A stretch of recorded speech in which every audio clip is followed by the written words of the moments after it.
ফের সেরার দৌড়ে উঠে এলো পরিণীতা ধারাবাহিকটি। রীতিমতো পরশুরামকে চ্যালেঞ্জ ছুড়ে দিল ধারাবাহিকটি।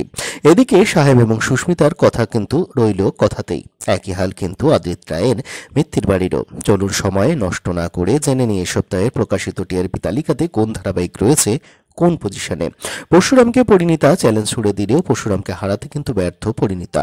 হাড্ডাহাড্ডি লড়াইয়ের পর এ সপ্তাহেও টিআরপি টপার হয়েছে পরশুরাম। ধারাবাহিকটির প্রাপ্ত টিআরপি রেটিং হল 7.2। 6.9 টিআরপি রেটিং নিয়ে এ সপ্তাহে দ্বিতীয় স্থানে যুগ্মভাবে রয়েছে ফুলকি এবং পরিণীতা। 6.8 টিআরপি রেটিং নিয়ে যুগ্মভাবে তৃতীয় স্থানে রয়েছে এই সপ্তাহের প্রকাশিত টিআরপি তালিকাতে রাজরাজেশ্বরী, রানী ভবানী এবং জগদ্ধাত্রী। 6.5 টিআরপি রেটিং নিয়ে চতুর্থ স্থানে রয়েছে চিরসখা।